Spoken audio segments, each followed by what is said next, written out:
Perfect TV, la perfection dans la simplicité. Bonjour fidèles téléspectateurs, c'est un réel plaisir pour moi de vous accompagner encore tout au long de notre émission Page spéciale d'aujourd'hui, d'où nous parlons de l'actualité de la ville-province de Kinshasa et de la République démocratique du Congo. Aujourd'hui, j'ai l'honneur avec moi de recevoir le maître ou le CG Blanchard Mongomba, que je salue. Bonjour madame. Vous allez bien? Oui, ça va très bien. Surtout que vous nous visitez aujourd'hui dans nos locaux, ça nous fait énormément plaisir et nous pensons que toutes les questions qui seront abordées au cours de cette émission, nous allons essayer de les aborder, répondre avec manière des questions de permettre à nos téléspectateurs, vos téléspectateurs surtout, d'être en tout cas servis par rapport à toutes les questions ou les questionnements qu'ils ont par rapport à l'actualité. Quel est l'état de santé de votre parti politique et le Nouvel Élan? Le Nouvel Élan se porte très bien.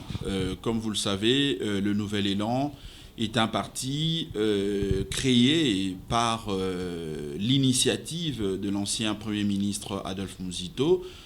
Adolphe Muzito, partant de son expérience, de sa gestion de la chose publique, aujourd'hui, la gestion du Nouvel Élan montre à suffisance que c'est un parti qui a été créé pour justement accompagner la République démocratique du Congo à bénéficier de tout ce que Adolphe Muzito et nous qui l'accompagnons avions en termes de connaissances sur le plan de la gestion de l'État, mais également sur, en tout cas, tout ce qui est question de société, parce que notre peuple a besoin de personnalités publiques qui ont de la connaissance, mais surtout la maîtrise de la chose publique pour espérer voir non seulement le pays aller de l'avant, mais aussi et surtout voir leurs conditions sociales s'améliorer, parce qu'il faut dire que depuis 1960 que notre pays avait accédé à l'indépendance,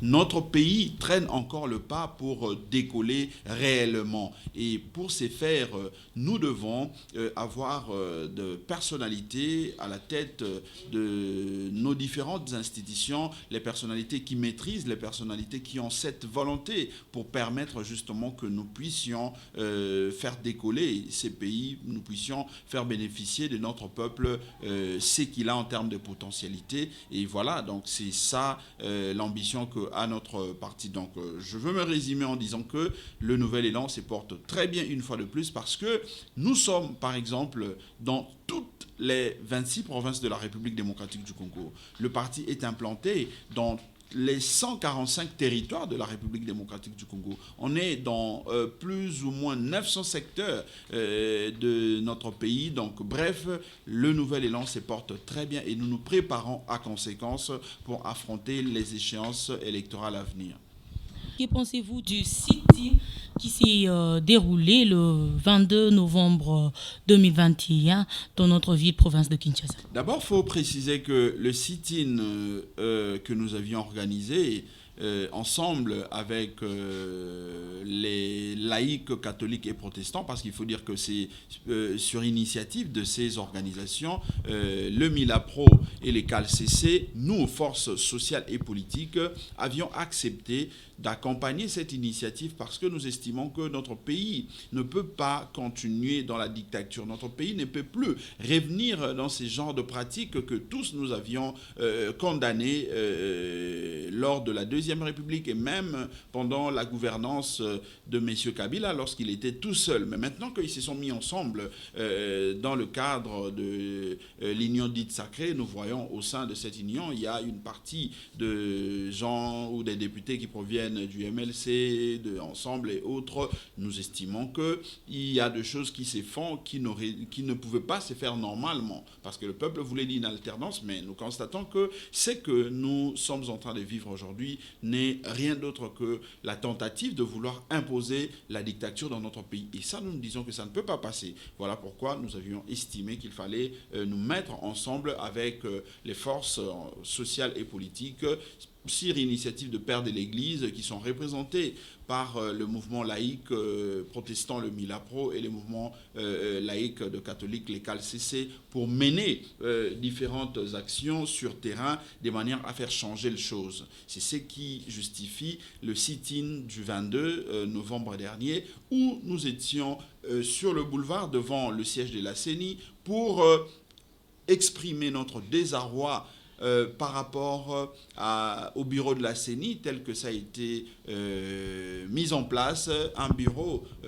totalement politisé, tandis que le peuple est ensemble avec nous. Nous disons que nous devons avoir un bureau de la CENI qui est composé essentiellement des acteurs de la société civile, parce que nous voulons que les élections de 2018 ne produisent plus en tout cas, ne nous amène pas dans des contestations, des légitimités, dans des crises et autres. C'est ça, justement, la démarche que nous nous menons. Mais malheureusement, vous aviez vu la brutalité de la police de M. Chilombo, vous aviez vu comment les gens ont été tabassés simplement parce que nous étions venus manifester notre droit constitutionnel, notre droit reconnu par l'État, mais la police qui est au service d'un régime contre le peuple n'a pas permis à ce que nous puissions exercer notre droit. La preuve, c'est que vous aviez suivi, je crois, il y a les vidéos qui circulent encore dans les réseaux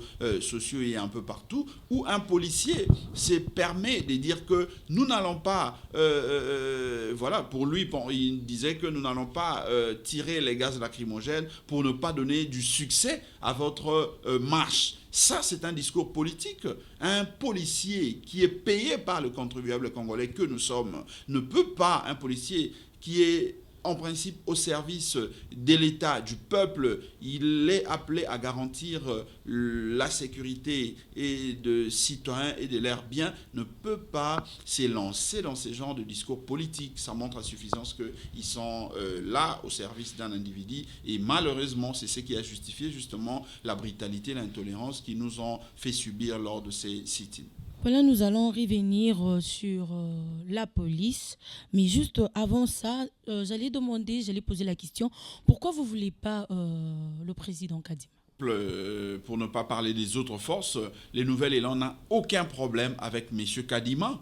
M. Kadima est un compatriote qui peut briguer toutes les fonctions, tous les postes qu'il veut au niveau de la République démocratique du Congo. Ça, ce n'est pas un souci, ça, ce n'est pas un problème pour nous au niveau de Nouvel Élan. Mais le vrai problème, c'est que le Nouvel Élan, et je crois c'est aussi l'avis de toutes les forces sociales et politiques, c'est d'avoir un consensus autour de la loi organique portant organisation et fonctionnement de la Commission électorale nationale indépendante. Parce qu'en réalité, M. Kadima n'est que la conséquence de cette loi qui a été mal votée parce que n'ayant pas recueilli le consensus de toutes les parties prenantes. Donc, M. Kadima n'est pas le problème, mais le problème, c'est la loi. Si nous retouchons cette loi, nous la faisons voter, nous la votons telle que toutes les parties prenantes ou de manière générale notre peuple le souhaite, et qu'il arrivait que c'est M. Kadima, cette fois-là, qui soit désigné par les composantes de la société civile, il n'aura aucun problème, il sera peut-être soutenu par nous. Mais si il faut parler de M. Kadima, dans la logique de cette loi qui a été votée sans le consensus de toutes les parties prenantes, sans tenir compte justement de l'aspect dépolitisation de cette CENI, nous pensons qu'il est important de continuer à lutter, à manifester pour obtenir premièrement la révisitation de cette loi. Et la conséquence de la révisitation de cette loi, c'est le départ de toute l'équipe de M. Kadima pour permettre au peuple d'avoir les bonnes élections, les élections libres, démocratiques, transparentes et apaisées en 2023. Parce que vous allez certainement vous souvenir qu'en 2006, après les élections, il y a eu des tueries. On a perdu de gens tels qu'Igo Tanzambi. En 2011, il y a eu le coup de feu ici, on a vu, Etienne Tshisekedi allait prêter serment à la 10e rue, chez lui à la maison. En 2018, jusqu'à aujourd'hui, nous continuons à nous battre pour la vérité des urnes. Ça veut dire que le peuple est fatigué de ce genre de crise après les élections. Après les élections, normalement, nous devons parler développement, nous devons parler projets qui visent l'amélioration des conditions de nos concitoyens, mais malheureusement, après chaque élection en République démocratique du Congo, nous nous battons encore pour les positionnements, nous nous battons encore pour les postes, contre la légitimité de telle ou de telle autre institution. Donc nous pensons que nous devons régler toutes ces questions maintenant, de manière à permettre à ce que en 2024, au mois de janvier, le président qui prêtera, d'abord qui passera, qui sera proclamé et qui prêtera serment, ne soit plus contesté et que le Congo s'élance vers le schéma, les débats de son développement, que de rester autour de la légitimité ou non de dirigeants qui seront proclamés. Comment jugez-vous le comportement de notre police nationale ? Tel que le veut notre peuple dans la Constitution, est une police qui est censée être apolitique. C'est une police qui est au service du peuple.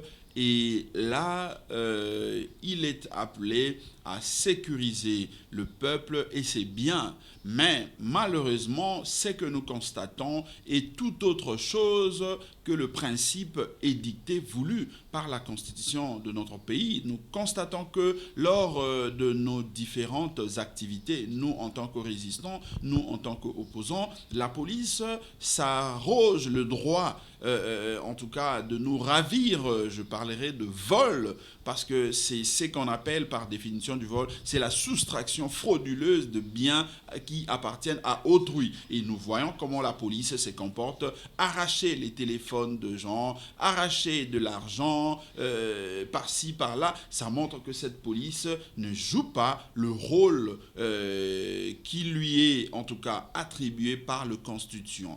La police est censée sécuriser les populations de manière neutre, être apolitique. Nous voyons cette police, en tout cas, prendre de position telle que vous exagérez, vous verrez, tout ça. Ça montre que c'est une police qui joue un rôle politique. Pourtant, elle n'a pas pour mission de jouer le rôle politique, d'agir pour tel ou tel autre camp. La police est apolitique, la police doit être neutre pour tous les citoyens, pour tous, en tout cas les individus que nous sommes. Mais malheureusement, c'est pas ça, c'est que nous constatons. Donc, bref, je dirais que notre police a encore besoin d'être recyclée, doit encore besoin d'être, mais malheureusement, moi je pense que le vrai problème aussi, c'est pas forcément cette police, c'est la tête de l'État. Lorsque vous avez, au niveau des institutions, les animateurs qui ont l'essence de l'État, qui ont l'essence de la République, je crois que ça va impacter sur le fonctionnement, dans la manière de gérer même cette police. Mais ce que nous voyons aujourd'hui, c'est le reflet de l'illégitimité, de l'incompétence des acteurs qui sont aussi à la tête de nos différentes institutions. Vous ne trouvez pas que l'Église catholique peut se retirer du bloc patriotique ? Et vous ne craignez pas aussi la rencontre qui s'est faite entre le cardinal Fridolin Ambongo et son Excellence, Monsieur le Président Félix Antoine Tshisekedi? La première partie de ma réponse, c'est que je constate avec amertume, avec en tout cas inquiétude, le fait que les institutions de la République se soient déplacées pour aller rendre visite à un privé, à un individu. Ça, c'est quand même grave, parce qu'il faut le dire. On a vu, messieurs, c'est lui, le conseiller de monsieur Tshilombo, monsieur Béa, il représentait l'institution président de la République, parce que c'est les conseillers de monsieur Tshilombo. On a vu le président de l'Assemblée nationale, c'est-à-dire que c'est l'institution, Parlement, dans sa partie assemblée qui s'est fait représenter par M. Mbozo. On a vu M. Bahati Lukwebo, président du Sénat. C'est le Parlement dans sa composante ou la partie qui s'occupe du Sénat. Mais on a vu également M. Sama Lukonde qui représente les gouvernements. Ça veut dire que les 4 institutions que quand la République démocratique du Congo, selon la constitution de notre pays, 3 institutions, je dirais, 3, se sont déplacées pour aller rendre visite à un individu. Ça, c'est très grave, madame. Pourquoi? Parce que nous devons avoir le sens du respect de l'État. L'État ne peut pas se déplacer comme ça. Si l'on veut négocier, si l'on veut parler, on veut demander pardon, parce que c'est l'image que ça donnait, et nous savons que c'est un mea culpa que les institutions étaient allées présenter à messieurs Ambongo et même messieurs Bokundoa, parce que hier on a vu qu'ils se sont aussi déplacés pour aller voir le révérend Bokundoa. Ça montre que l'État actuel est faible du fait de son illégitimité. Mais ça, c'est très grave pour l'image du pays à l'international. Je ne vois pas M. Macron, je ne vois pas le Premier ministre français, le président des parlements français se déplacer pour aller rendre visite au cardinal, en tout cas de France. C'est quand même grave.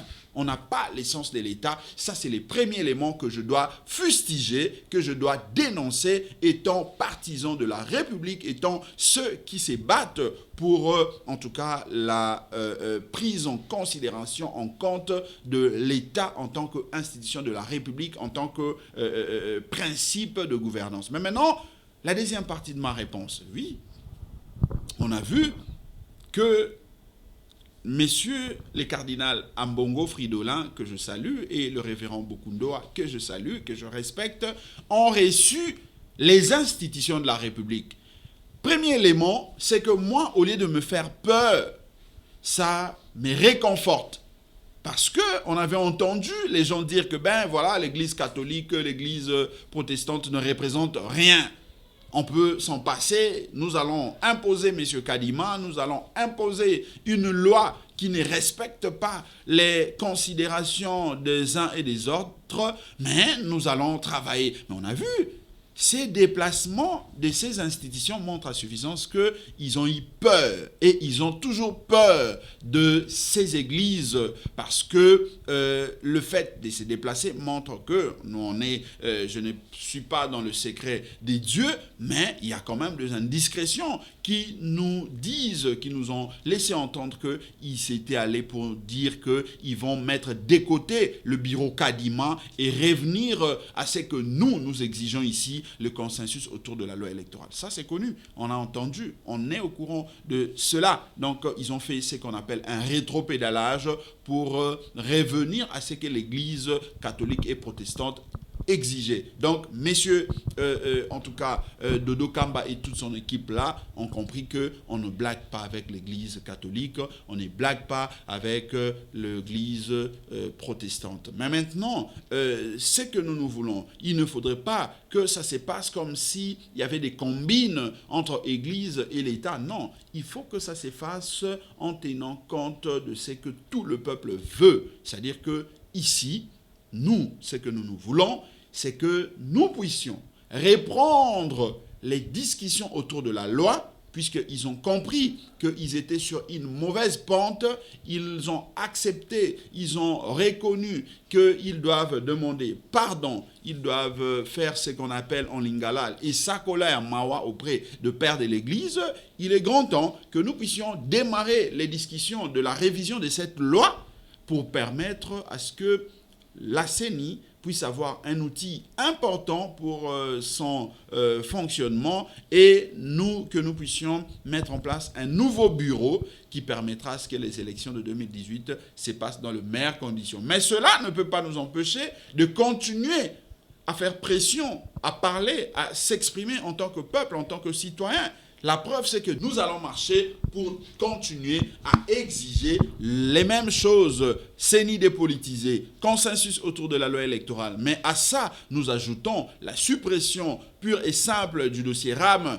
Nous exigeons aussi la prise en compte des questions de l'enseignement, parce que nous considérons que la gratuité a démontré ses limites et que notre peuple, nos enfants et les enseignants ont besoin justement d'être pris au sérieux, pris en considération pour sauver justement l'année scolaire 2021. Et pour finir, je dirais que le Congo, notre pays, mérite mieux.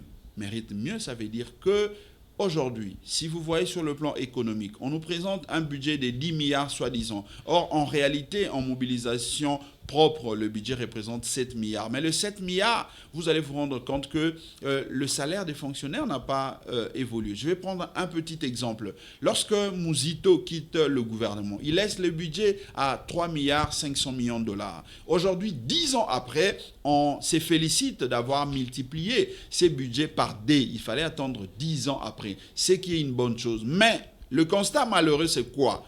Là où Muzito payait 2000 $, je prends un exemple de professeur d'université, avec une enveloppe globale de fonctionnaires qui était évaluée à 1 200 000 fonctionnaires. L'enveloppe globale de ces fonctionnaires était de 1 milliard 100 millions de dollars. Muzito payait les professeurs d'université 2000 $. Mais aujourd'hui, ils ont multiplié les budgets que Muzito avait laissés de 3 milliards 500 millions à 7 milliards 10 ans après.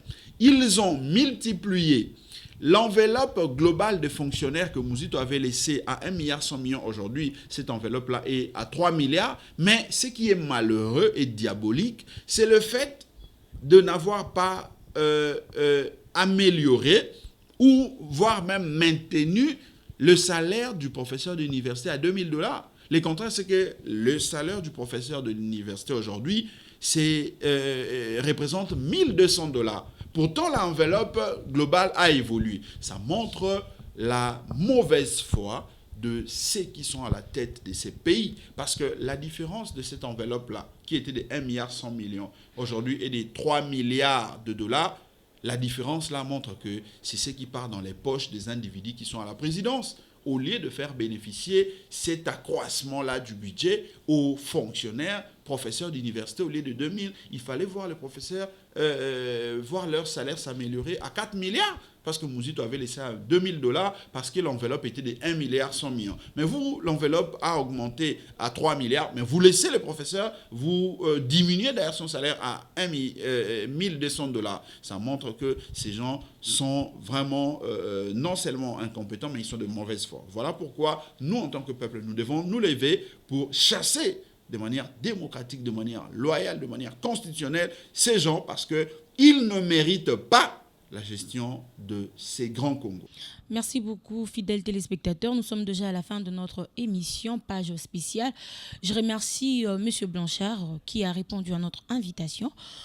Et à vous, très chers téléspectateurs, on s'est dit à la prochaine. Perfect TV, la perfection dans la simplicité.